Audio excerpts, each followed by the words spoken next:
শিলিগুড়ির কাওয়াখালী ময়দানে আয়োজিত হলো লক্ষ্যকণ্ঠে গীতা পাঠ।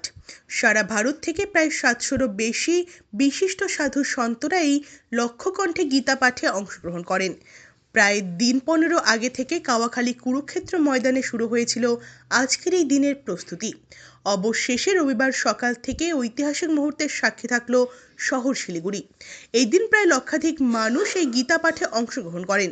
শুধু এ রাজ্য নয়, বাইরের বেশ কিছু রাজ্য থেকেও ভক্তরা এদিন এই গীতা পাঠে অংশগ্রহণ করেছেন। যেমন বেনারস, বিহার, উড়িষ্যা সহ পার্শ্ববর্তী রাজ্য সিকিম থেকেও প্রচুর ভক্তদের সমাগম এই লক্ষ্যকণ্ঠে গীতা পাঠ দেখার জন্য। এছাড়াও এদিন কাওয়াখালীর কুরুক্ষেত্র ময়দানে এই গীতা পাঠে উপস্থিত ছিলেন বিজেপির এক ঝাঁক প্রথম সারির নেতা নেতৃত্বরা। একদিকে যেমন বিজেপির সাংসদ তথা কেন্দ্রীয় মন্ত্রী সুকান্ত মজুমদারের উপস্থিতি লক্ষ্য করা যায়, ঠিক তেমনি অপরদিকে দার্জিলিং জেলার সাংসদ রাজু বিস্ট, প্রাক্তন সাংসদ দিলীপ ঘোষ, অর্জুন সিং, শঙ্কর ঘোষ সহ উত্তরবঙ্গের বিধায়ক ও অন্যান্যরা এই ঐতিহাসিক মুহূর্তে উপস্থিত ছিলেন। এদিন গীতা পাঠ শেষে সাংবাদিকদের মুখোমুখি হন দিলীপ ঘোষ। তিনি বলেন, আজ কোনো বিজেপির সমাবেশ হচ্ছে না, বরং হিন্দুদের জাগ্রত করার জন্য এই গীতা পাঠ, যাতে ফের শান্তির পরিবেশ ফিরে আসে সর্বত্র। এছাড়াও এদিন সকল হিন্দুদের একত্রিত হওয়ার বার্তা দেন তিনি। অপরদিকে বিজেপির সাংসদ রাজু বিস্টের মতে হিন্দুদের আরও জাগ্রত হতে হবে। এছাড়াও বাংলাদেশ মন্তব্যে তিনি বলেন, আমাদের উত্তরের সংলগ্ন যে সীমান্ত রয়েছে তা অনেকটাই সজাগ এবং কোনো মতে কোনো রকম বিশৃঙ্খলার সৃষ্টি হবে না এবং তা রুখতে সর্বদা তৎপর রয়েছে জওয়ানেরা। এছাড়াও বাংলাদেশে হিন্দুদের উপর যে আক্রমণ, সে নিয়েও নিন্দার ঝড় তোলেন তিনি।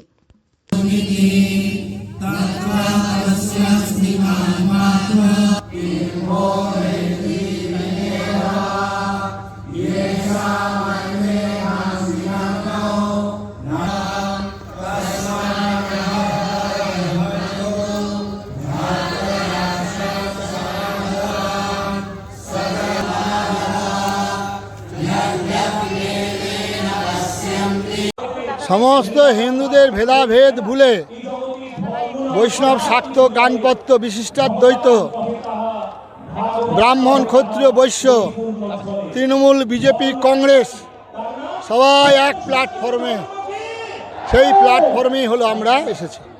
আর তার জন্য এই লক্ষ্যকণ্ঠে গীতা পাঠের আয়োজন। সমস্ত মানুষ এখানে আসবেন। মানুষের জন্য ভগবত গীতা, কোনো বিশেষ ধর্ম সম্প্রদায়ের জন্য নয়, মানবের কল্যাণের জন্য নিয়োজিত শ্রীমদ্ ভাগবত গীতা। বড় আন্দোলন চলছে, যেমন আরজি করের ব্যাপারটা সামাজিক আন্দোলন হয়েছিল, আমরা সহযোগিতা করেছিলাম। এটা হিন্দু সমাজের সমস্যা, পুরো হিন্দু সমাজ লড়াই করছে, আমরা তাদের সঙ্গে আছি। বিজেপি আলাদা প্রোগ্রামও করছে। বোঝা যাচ্ছে হিন্দু সমাজ তাদের সামনে সমস্যা এবং সমাধানের রাস্তা খুঁজে পেয়েছে। এই ধরনের অনুষ্ঠান জায়গা জায়গা হওয়া উচিত এবং ব্যাপক সংখ্যায় হিন্দুদের একত্রিত হওয়া উচিত। হিন্দু খালি হিন্দুর জন্য নয়, হিন্দু ধর্ম বিশ্ব শান্তির জন্য, বিশ্বের মুক্তির জন্য দরকার আছে। এই ধরনের মৌলবাদী উগ্রপন্থী ক্রিয়াকলাপ বিশ্বজুড়ে চলছে, তাতে বিশ্ব মানবতা আজকে সংকটের মুখে। হিন্দু সমাজ, হিন্দুত্ব, সনাতনী ধর্মই ওকে বাঁচাতে পারে। কি চেয়েছে সেটা আপনাদের কাছ থেকে শুনবো না, আরএসএস এর লোকেদের অধিকার আছে আমাদেরকে বলার। তার যেটা বলা সেটা বলবেন। ভারতীয় জনতা পার্টি খালি এককভাবে নয়, সামাজিকভাবে সবার সঙ্গে আন্দোলন করছে। এটা আরএসএস বিজেপির প্রোগ্রাম নয়। দিলীপ ঘোষ এখানে বসে আছে, আমাদের রাজ্য সভাপতি, মন্ত্রী বসে আছেন, এমপিরা এসছেন। আমরা সমাজের সঙ্গে আছি, বৃহত্তর হিন্দু সমাজ, ভারতীয় সমাজের সঙ্গে আছি, তাদের নিয়ে আন্দোলন কমছে। কি বলেছে বিজেপি এখন এখানে প্রধান বিরোধী দল। आज सिलीगुड़ी दार्जिलिंग के लिए बड़ी उपलब्धि है, जहां 1 लाख से ज़्यादा भक्त और हजारों की संख्या में जो है संत समाज इकट्ठे इस कुरुक्षेत्र कावाखाली मैदान में बैठ कर के पवित्र गीता का पाठ किया, एक पवित्र गीता का संदेश दिया। और उस संदेश को मैं ऐसा मानता हूँ इसी क्षेत्र तक या इसी ग्राउंड तक सीमित नहीं रहेगा, ये पूरे क्षेत्र में, पूरे देश में जाएगा, सनातनियों को और मजबूत करेगा, हिंदुस्तान और भारत को और ताकत देगा।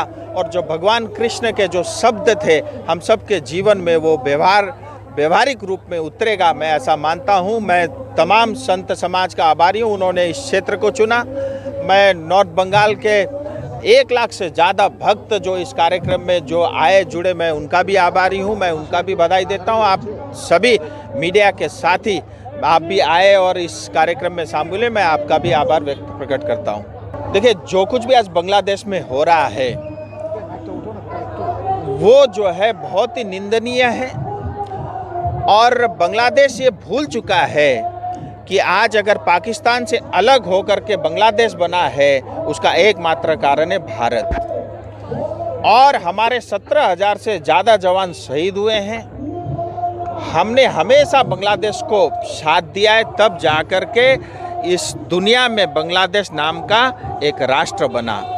लेकिन आज जिस तरह से विशेष करके माइनॉरिटी, उसमें से भी हिंदुओं की हत्या हो रही है, हमारी बहन बेटियों के साथ बलात्कार हो रहा है, हमारी मंदिरें तोड़ी जा रही है, ये बांग्लादेश जो अपने आप को आज हिंदुस्तान को आंख दिखाना चाह रहा है, कभी नहीं भूलना चाहिए हिंदुस्तान बाप है। और आज भी उस जो कुछ भी घटना घट रही है, बहुत नज़दीक से करीब से हिंदुस्तान उसको देख रहा है। और मैं इतना स्पष्ट कह देना चाहता हूं कि जो आज बांग्लादेश कर रहा है अपनी जनता के साथ, विशेष करके माइनॉरिटी के साथ, कल उसको ये भुगतना पड़ेगा। भारत सरकार का क्या एक्शन रहेगा इसमें? देखिए, भारत सरकार का एक्शन, बहुत सारी चीज़ें मैं मीडिया में नहीं बोल सकता। भारत सरकार ने अपनी बात जो कहनी थी स्पष्ट रूप से बता दी है। अब बांग्लादेश को तय करना है कि उसका अगला कदम क्या होगा, क्योंकि भारत जब भी करेगा वो भारत के हित में होगा, हमारी सीमाओं के हित में होगा और बांग्लादेश में रहने वाले माइनॉरिटी के हित में होगा। नहीं, इधर चिकन नेक के ऊपर देखिए, हिंदुस्तान का बॉर्डर बहुत सशक्त है, बहुत मजबूत है मोदी जी के नेतृत्व में। और किसी में इतना दम नहीं है कि हमें आग दिखाए। ये जरूर है कि इस क्षेत्र, जो बॉर्डर से लगता हुआ क्षेत्र में घुसपैठ की कोशिश, ये तमाम जब से बांग्लादेश में घटनाएं घटी वो बड़ी है, लेकिन उसका मुकाबला हमारी जो सीमा में हमारे जवान तैनात है, चाहे वो एसएसबी हो, चाहे आईटीबीपी हो, चाहे बीएसएफ हो, चाहे आर्मी हो, उसको नज़र में रखे हुए हैं। मैं आश्वस्त करना चाहता हूँ, स्वयं भारत सरकार का विशेष करके इस क्षेत्र में पूरा ध्यान है और अगले सप्ताह भर में आपको उसकी एक झलक भी देखने को मिलेगा।